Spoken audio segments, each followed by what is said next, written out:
Starting your career on Fiverr is exceptionally hard these days, since the platform and freelance overall is overwhelmed with sellers and competition is pretty intense. Well, I've been a part of this competition for almost a year. In 3 months after receiving my first order, I became a level 2 seller and I started earning approximately $2,000 per month. What have I learned? Keep watching to find out.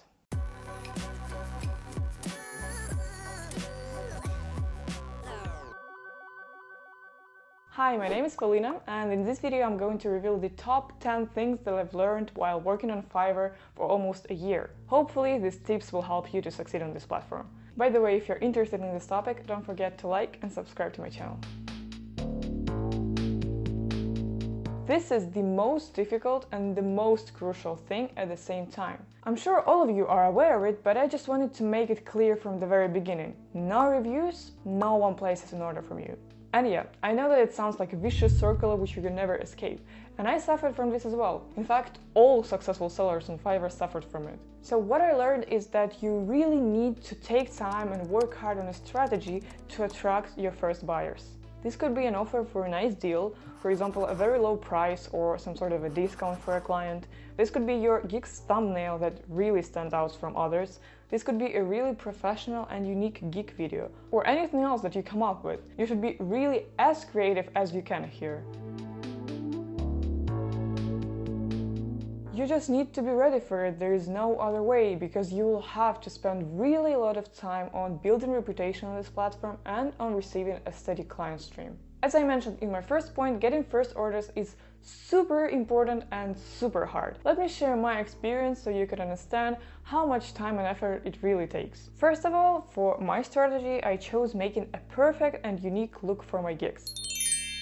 I studied my competitors' gigs, understood what's really important to show and say in my gig video, and then I spent a lot of time on developing and then realizing the unique and really interesting idea for my video. To be precise, in June 2020 I started writing a script for my gig video. Then in the end of the month I arranged everything with the shootings because I needed help of other people with it. In July we filmed everything and I edited the video. So I spent approximately 6 weeks on it. But that was worth it, like 100% worth it, and I don't regret any second spent on this video because I can't remember how many clients mentioned how they liked how creative and original I was in my gig video, and I'm sure that I received my first orders on this gig only thanks to this video.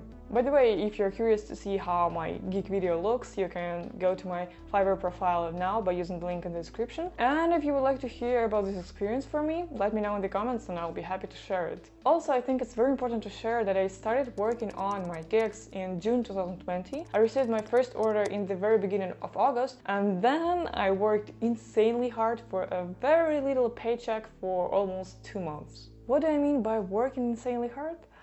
Well, I was starting my work almost immediately after I woke up. My laptop was literally near my bed and it was the first thing that I took when I woke up. So yeah, that bad. I was working on my laptop for the whole day with only 2 breaks for food, and I was done with my work in my bed just before going to sleep. Yep, I know, but only then I was able to receive the needed number of reviews and raise my prices to the level that I really wanted to. Although in my previous point I mentioned studying the gigs of your competitors, it doesn't mean that you need to compare yourself with them or take their example. To be honest, I was doing this in the beginning, but what I found out is that it's useless and only harmful to compare yourself with other sellers. Why? Well, you need to understand that the experience of one seller completely differs from the experience of another. What you really need to do is to develop your own strategy and stick to it. How can you develop one? Well, I think it can only be achieved through making different experiences, analyzing the outcomes, and making your own conclusions. You should never look at another seller's strategy and do the same thing just because you can see it works for him. Develop your own strategy and really stick to it. This is my rule on freelance. For me, and I think for every beginning seller, it was a nightmare, like a #1 fear. But the thing that I found out is, no matter how good you and your service is, you will get a bad review. and you just need to be ready for it, be prepared before the battle. Trust me, in any case, it will be a really good lesson for you. You'll probably understand with whom it is better not to start working, and you'll be pickier with future projects. And also, you'll have an experience of getting away from downtime. After receiving a bad review, your gig's performance will for sure get worse, and you shouldn't be upset about it. Trust me, this will simply force you to reconsider your strategy, improve your gig, and many other positive things. So, if you approach these downtimes right, a negative review will be only for good. Yeah, after talking about negative reviews and their effect on your gig on Fiverr, you should have understood that reviews are the most important on Fiverr. And I'm not talking only about how bad or good your reviews are, I'm also talking about the number of reviews your gig and your profile have. Yeah, you see, first of all, Fiverr's algorithm won't simply recommend your gig to anyone if it has bad reviews. Trust me, when I just got one bad review, the effect was enormous. The number of requests immediately decreased from 15 to 2 or 3. It was after this experience that I came to this conclusion about the importance of reviews on Fiverr. And also their number. Obviously, the more reviews you have, the more actively Fiverr recommends your service to its users. Of course, your portfolio is also super important because buyers will take a look on the recommendation from Fiverr, so at your gig, and they will already judge the portfolio first. So you see, you give good reviews to Fiverr and you give a great portfolio to your clients. This is a formula of success, basically.